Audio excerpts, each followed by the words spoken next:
You think it's a good idea to have a constitutional convention or not? If it was the right people in play and in place of it, then I'll say it'd be a good idea. But right now it's not. They're doing what they usually do when it comes to any of our laws and legislation and so forth. They stack it. And a lot of people don't know what stacking is. That means the first 5 to 10 pages looks good, but then that 20th and 30th page is where they usually hide their agendas in there. So that way, we won't see what's going on, and the people who are signing, by that time, they got tunnel vision. They're not trying to read no more. They just sign away on it because it looks good and presentable upon presentation, and it goes through.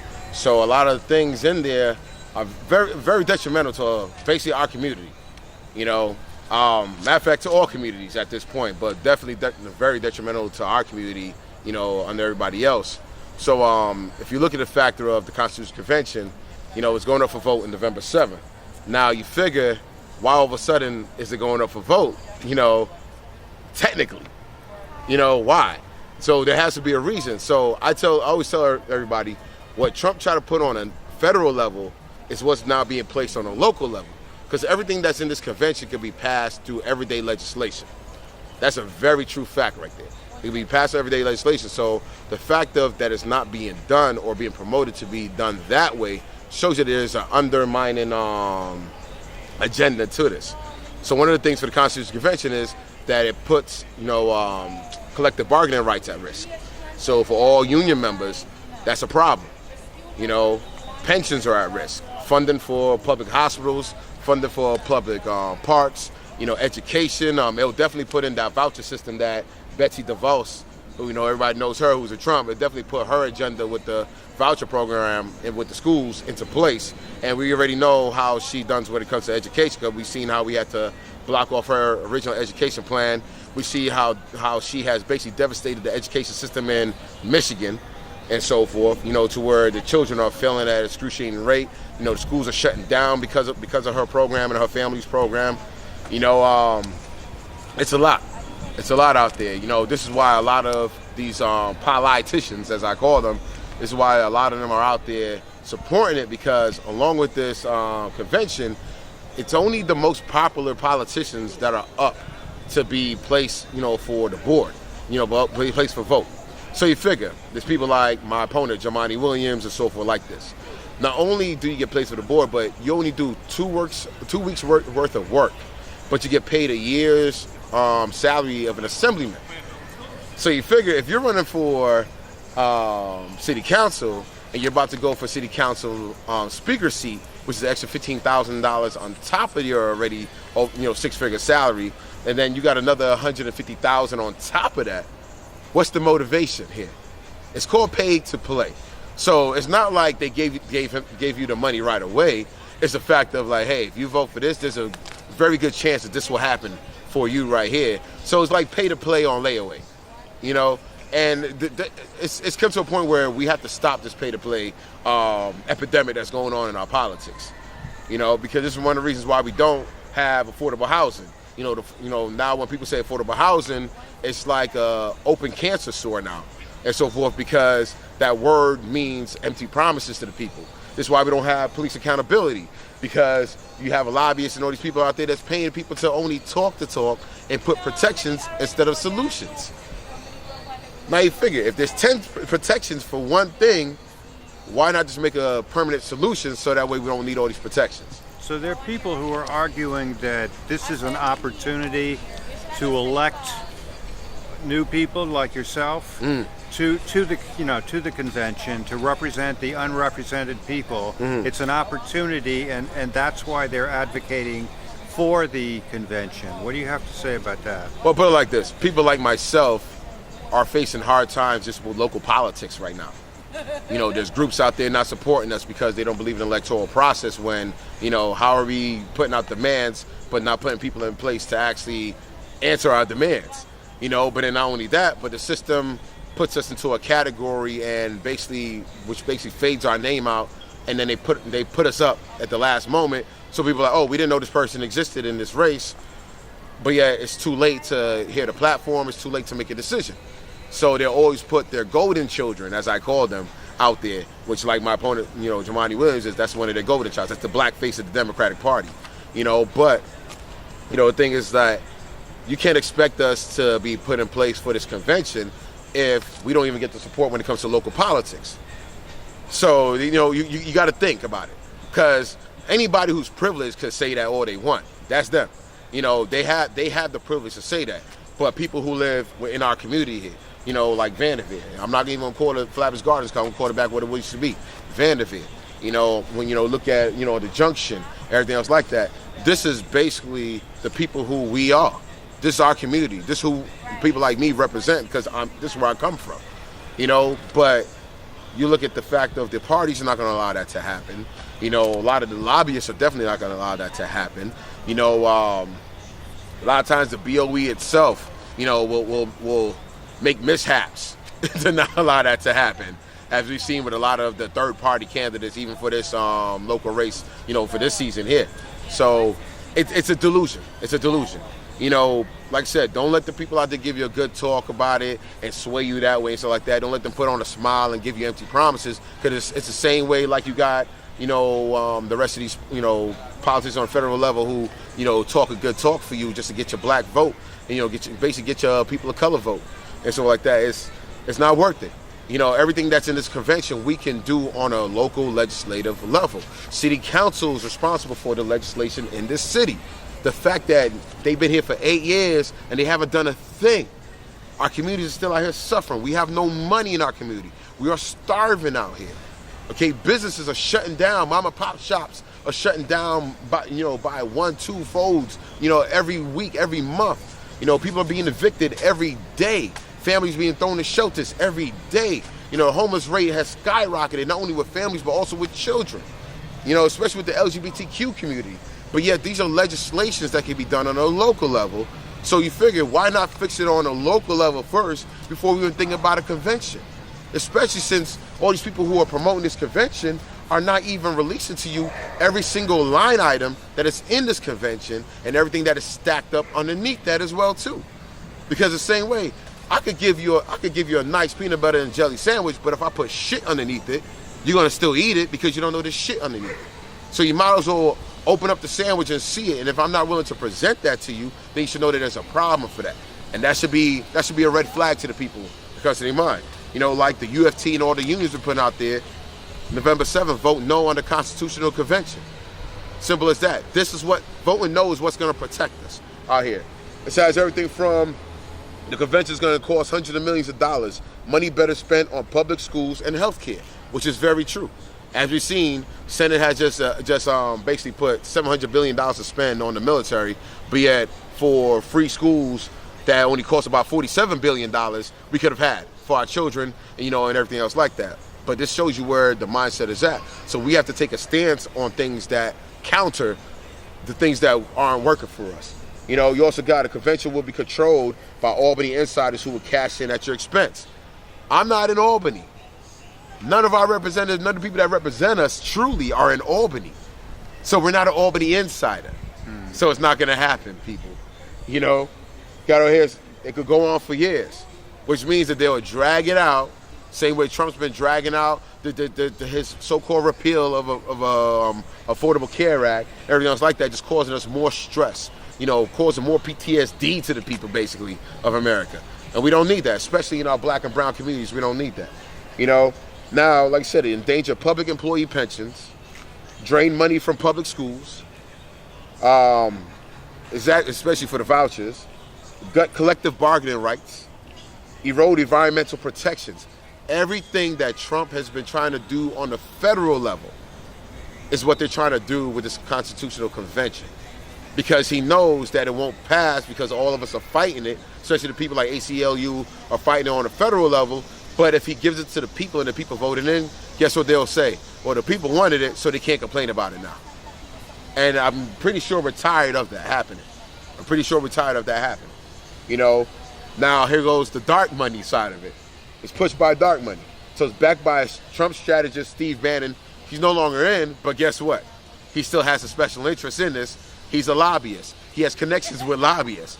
Don't let the whole thing about that he had to be released by Trump fool you, because him and Trump are still buddies. White nationalists never leave each other's side, okay? Funded by the Koch brothers network of donors. So it doesn't mean that it's funded directly by the Koch brothers, but everybody who's been donating to them, all the lobbyists, all the developers, everybody who was against us, everybody who's been causing us all the stress and strife in our communities have been donating to this, and basically is going to push it for their special interests. Like I said, there's a reason why we don't have a true 100% affordable housing. There's a reason why the NYCHA budget is being cut when we actually need more funding for it. There's a reason why, shelters won't become permanent housing. There's a reason why gentrification is happening. There's a reason why we're losing everything that is known and dear to us. And we have to stop it at all costs. There's no time for us to be basing around here gingerfooting around with this type of thing. It's a damn problem. We need to be serious about that shit. On the real.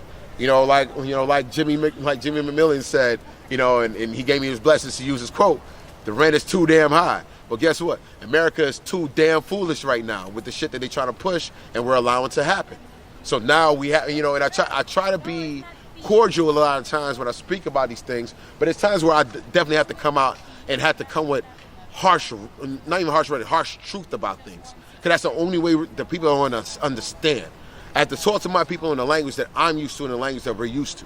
It's the vote no on this convention. It is bad for us. It's detrimental for us. It's going to kill us off. It's going to be a faster place murder rate of our resources that we already don't even have that much of, and they're going to use our black votes and our black bodies to basically get to where they need to get to, where the rich get richer and the poor get poor, to where we die off.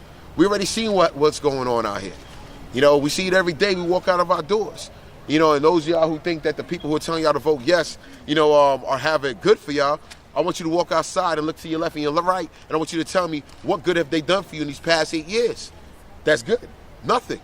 Look in your household. Nothing that they've done has been good for y'all.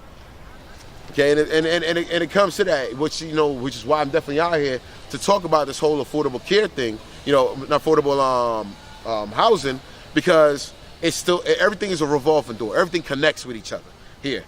So we can't have affordable housing if we got these same people saying, hey guys, you need to vote yes on this, out here promising us affordable housing. They've been promising us affordable housing for going on 20, 30 years now. But the ones who are currently in office now have been promising this to us for the past 8 years, 4 to 8 years. Nothing has been happening. Yes, the mayor put out there pre-K for all, which is cool. But guess what? If the families don't have nowhere to live, how the hell is that child gonna get to damn school to be in pre-K? How? How's that family gonna be able to stay in their job to say, no, I need a reason to drop this child off at pre-K? It makes no sense, but all these things are distractions. They know how to distract the people, and we have to start demanding things. That's what we have to do, but not only demand, but we have to put people in positions to where they can answer our demands. Stop putting these Uncle Toms, stop putting these sellouts, stop putting these white nationalists in office when they don't do a damn thing for us. Because a lot of people out here in my district, they love Jumaane Williams, yo. They love Jumaane Williams. But you ask them the last time you seen him, they'll say on News 12. You go down to his office on Avenue D, he's never there, okay? I'm a product of this community here. Never seen him. Only time I seen him was one time coming from the barbershop that's 2 doors from my barbershop.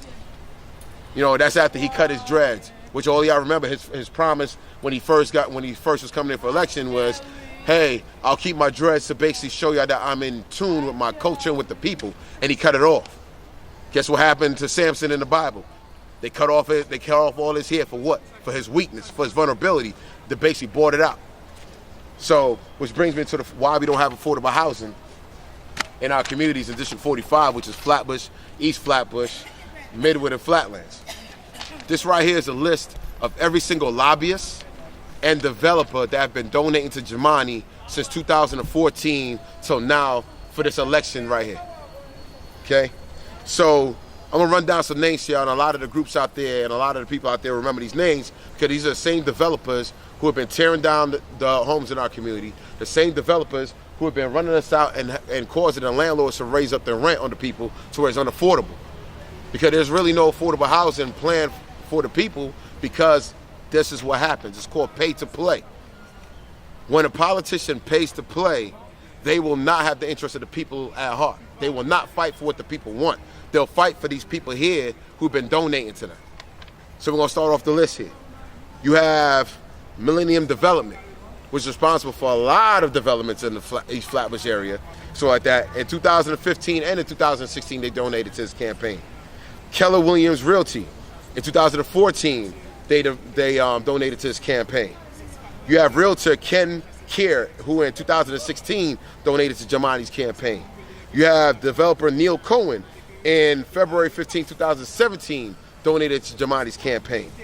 You got the lobbyist for Patricia Lynch Associates, which is Donna de Blasio. She donated in 2014 to his campaign. Flatbush Development Corp, $50. That's minor, but still pay to play. The Peebles Corporation, January 2017, $100.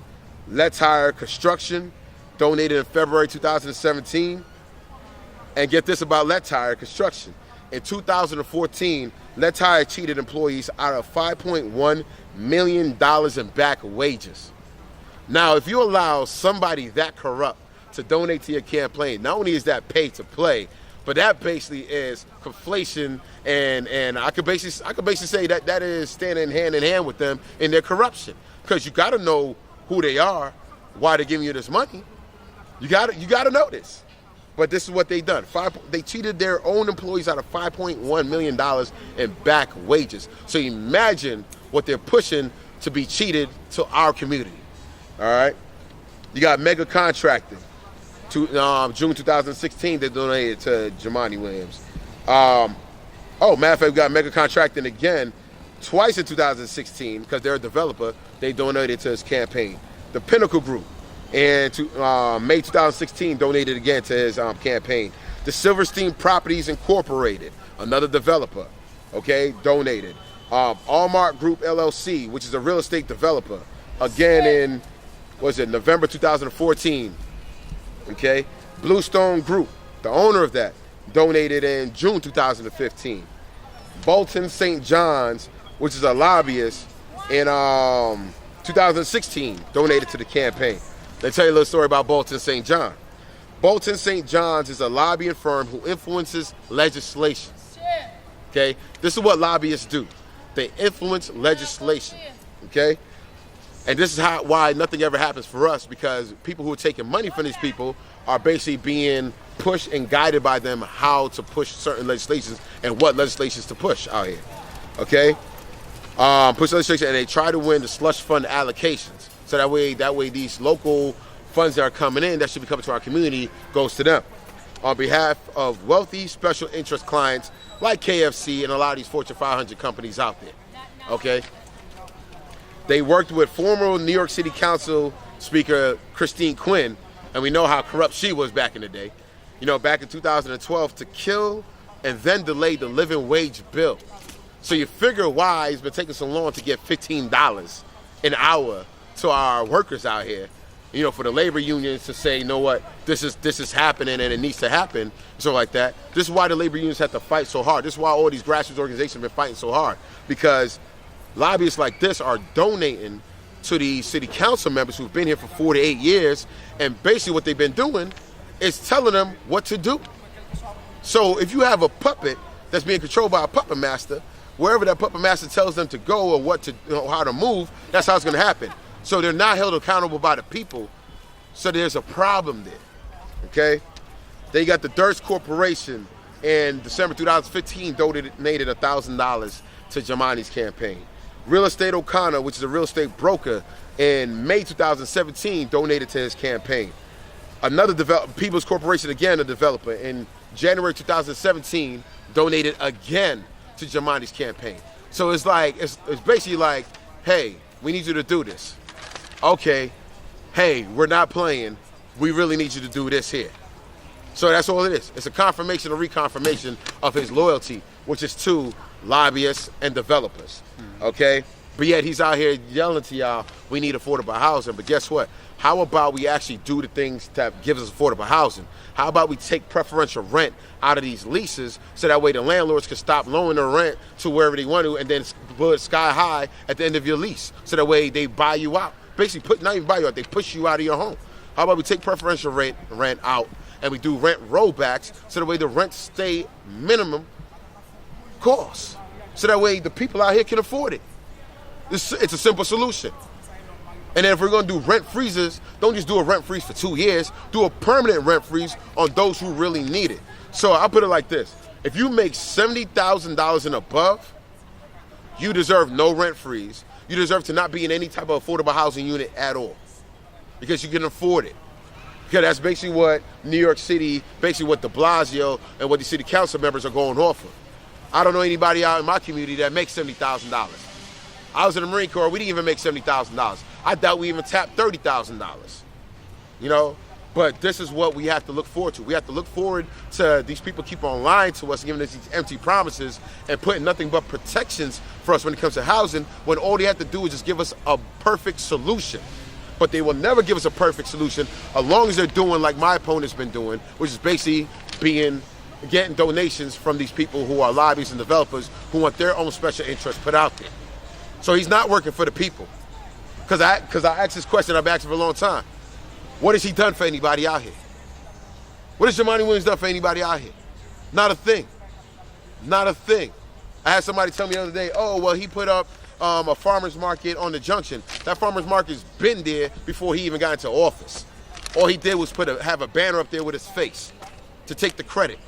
They talk about police accountability. If it wasn't for my fellow cop watchers, which I run the Brooklyn Sector for Cop Watch Patrol Unit, which holds these police accountable out here for every single brutality that they bring to our community, if it wasn't for us, he wouldn't be trying to come with the Right to Know Act and every other bill that he's been co-signing or sponsoring, but yet not giving the groups that are out there putting their lives on the line and boots on the ground every day the allocated funds that they need to continue bringing police accountability to where it needs to be. Simple as that. Simple solutions that could be had, but instead they like throwing band-aids on open chest wounds. Just so that way they could get votes from our community, but not do anything for our community. Because you have to wonder why they only come around during election season. I'm around all the time. I live right up the block from here. Where's Jumaane been? Matter of fact, let's talk about District 35. Where's Lori Cumbo been? Let's talk about the Brooklyn DA. Where's Eric Gonzalez been? Except for out there pushing mass incarceration and keeping the cash bail system, you know, basically flowing with money off of our bodies. But this is why I stand by people out there, you know, to actually come forth, like Brian Cunningham, who's running against Matthew Eugene, you know, like Edie Fox, who's running in Bridgeport, who's running against Lori Cumbo. You know, same way, you know, I was helping with Mark Fleener, who was the only person that was running for Brooklyn DA that actually was here for the people, who's actually been with the families of those who've been murdered by the police. But we have to stand up, people. We have to put the people who can answer our demands in the positions that they need to. I'm still on the front lines of the movement, still out here cop watching, still out here advocating, and basically took my step up to another level to get in a position to where we can actually fight even harder in their zone. Because we need to push out all these people. We need to not re-elect them at all. But let me continue with the pay to play here, okay? You have Vito Pita, who is a Peter Bishop and Del Giorno LLC, which is a lobbyist firm. They donated in May 2017. What do they do? Let me tell you what they do here. Y'all gonna love this right here. Lobbyist firm Peter Bishop, Del Giorno, and Gimler, help elect politicians. Yes, ladies and gentlemen, they help elect politicians. So the reason why you see all this good PR about the golden boys and the golden women out there who've been doing us so wrong is because of lobbyists like that who try to make it look good. They try to make them look good. But like I said, you can have peanut butter and jelly sandwich and have shit in it, and it's still a shit sandwich. And we need to start calling them out on that. That's what we need to start doing. No time to play with them out here. No time to play with these politicians out here that are out here lying to us. It's time that we put people in office that actually are from our community. Like I said, I could have stayed on the front lines of the movement, but I decided to escalate my movement so that way I could represent our people. Because nobody in there is representing our people. They're all being bought off, like Jumaane Williams, like Lori Cumbo, like de Blasio and all of them.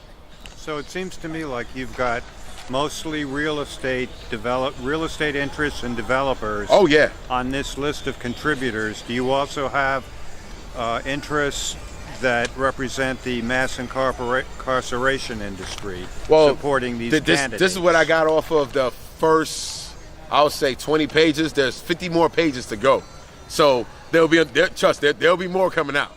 Because I'm always about releasing some things. You know, like what's the group out there, Justice League, what they call me, the accountability beast? Yeah, because I hold everybody accountable. Be it our people, be it the police, be it these lying-ass politicians out there. It's why when people say, well, aren't you a politician? No, I'm not a politician. If you look at if you look at every single thing that I put out there, I'm an advocate for the people. Because advocates fight for the people. Politicians become politicians because they get bored out because they're not in the movement with us. They get him, like Jumaane, he became the black face of the Democrats and so like that. So what they did was they said, okay, well, he looks good, let's polish him up and put him out there so that way the black people could stay with the parties out here, the known two parties, and actually be out here thinking that it's going to be real. But it's not real. All it is a facade. That's all it is. Does Jumaane have a position on Rikers? You know? It's funny because a lot of times he'll abstain from his comments for it. I don't think he's really down for closing it at all because I haven't heard no definite for closing. But I say definitely close down Rikers. But definitely do not put no new prisons in our community. What we need is transitional programs to introduce the people back into the community.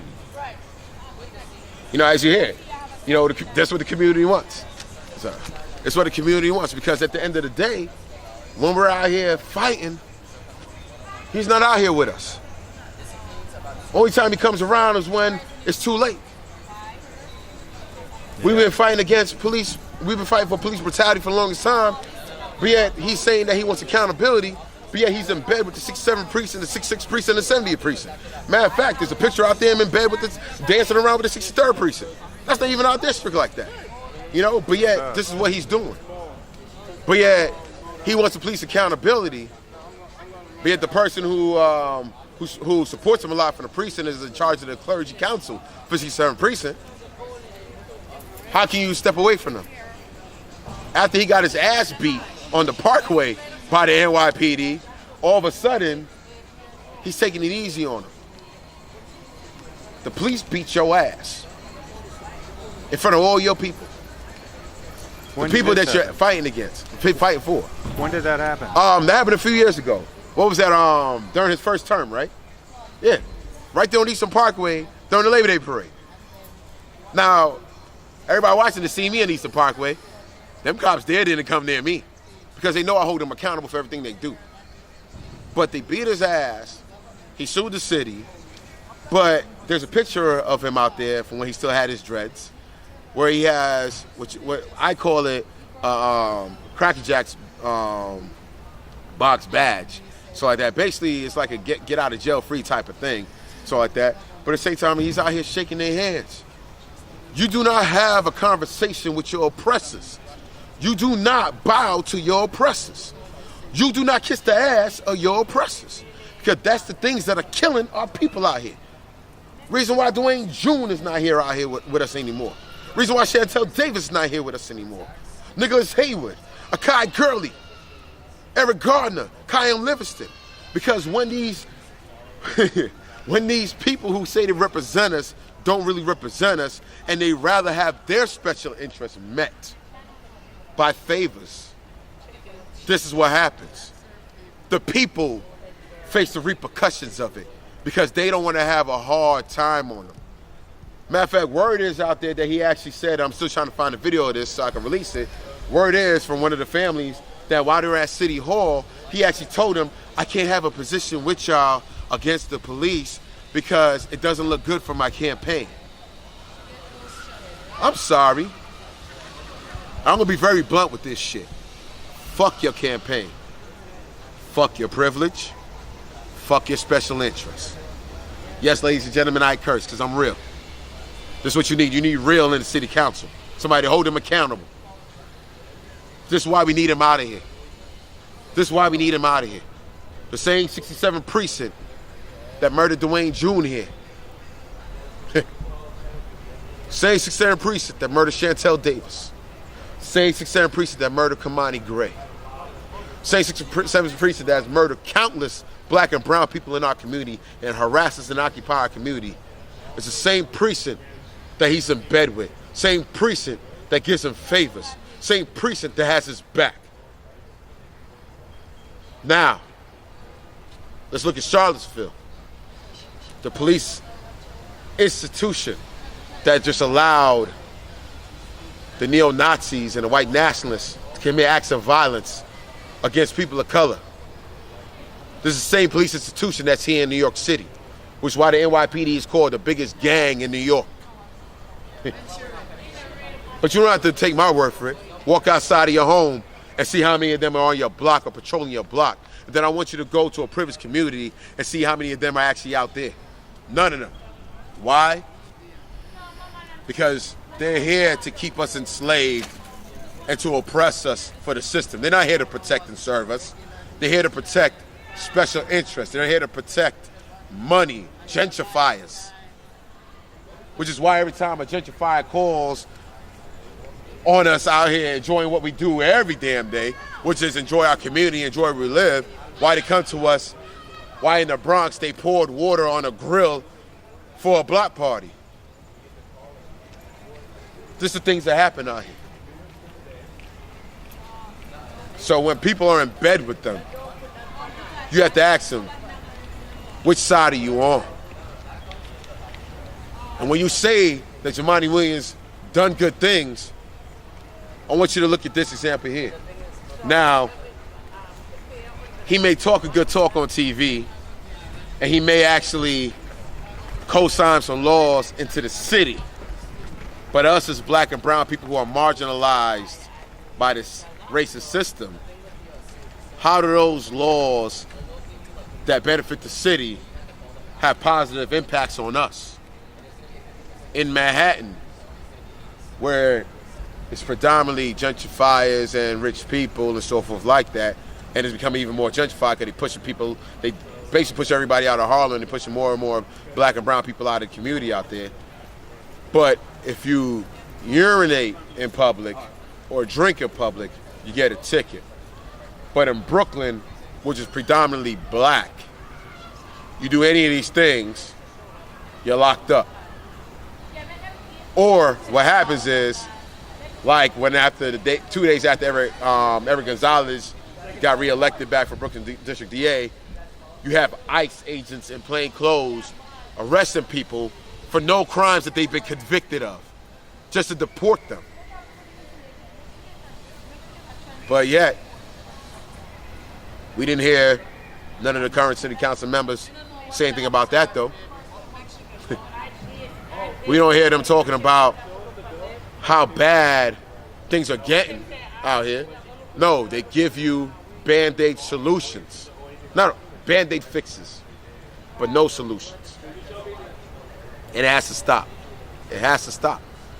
But that's why I tell everybody on November 7th, they need to elect me. I'm running for city council, District 45, Flatbush, East Flatbush, Midwood, and Flatlands. We're out here. My volunteers are out here flyering every single day. I'm out here with them. It's time that we tell the people we want our community back. It's time that we tell them that we want actual affordable housing for our people out here. It's time we tell them that they need to stop lying to us and get their asses out of office so that way we can come in and take back our communities.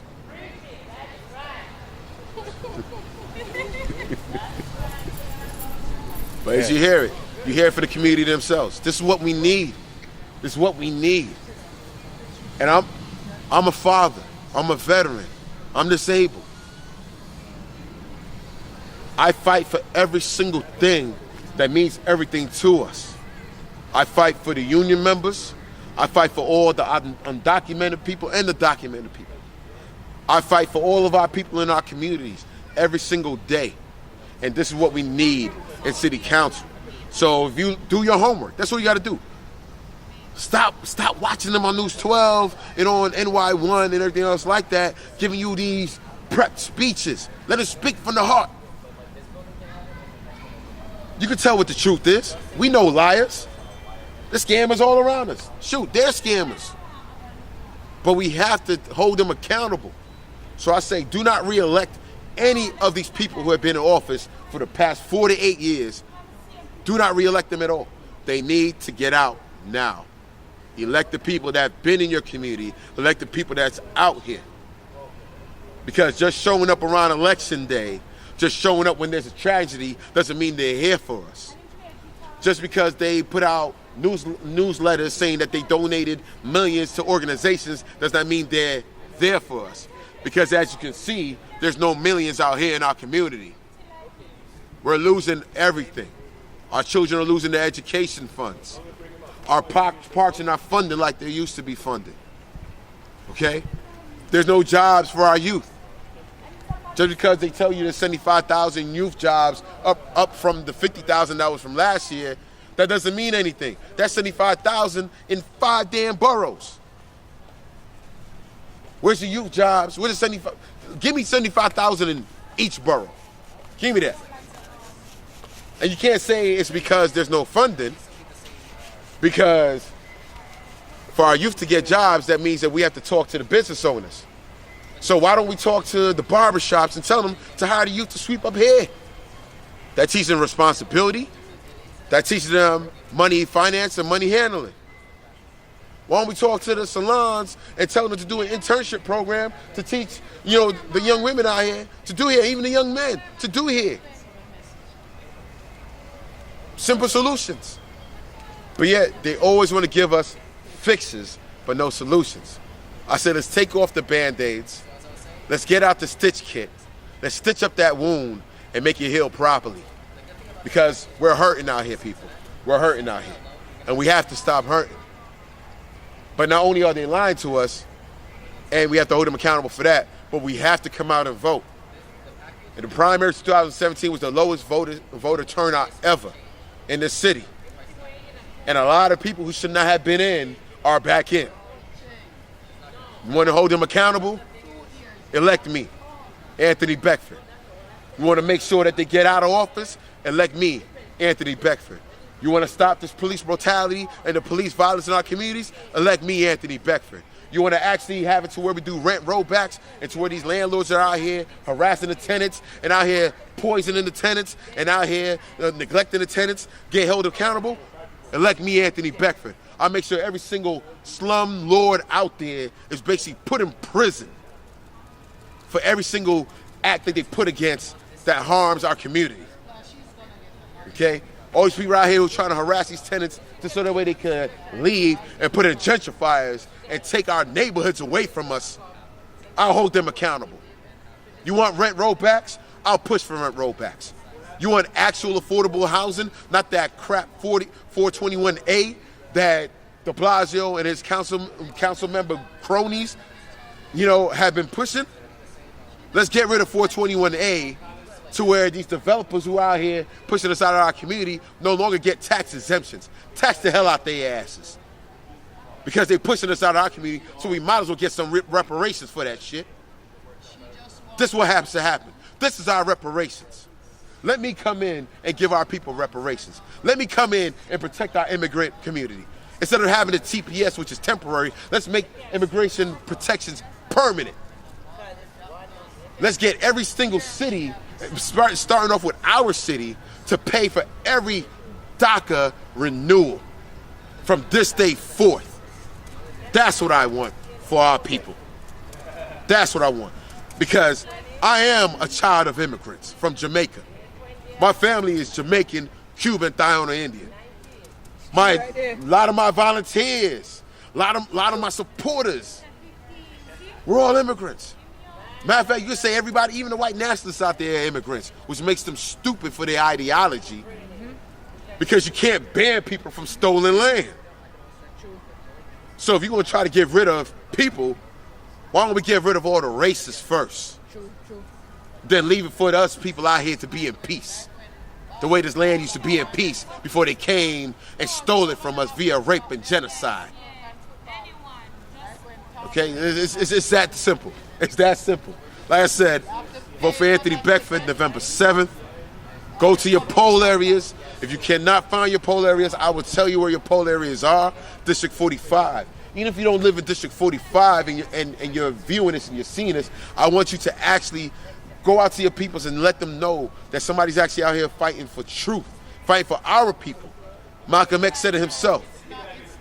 We march, we chant, what's next? I'm next. And that is the truth. Again, Anthony Beckford, District 45, vote November 7th. Make sure y'all reach me on all social media. On Twitter, it's AB4 City Council. On Facebook, it's Anthony Beckford, BECKFORD, 4 City Council. And if you want my email, I'll get that to y'all as well too. Anthony Beckford, 4 City Council @gmail.com. And y'all can even call me and text me, 347-206-0244. You can reach me anytime. I answer everything, and I'm out here for our people any day of the week, any hour of the day. If you don't believe me, ask some more volunteers to tell me I need to sleep.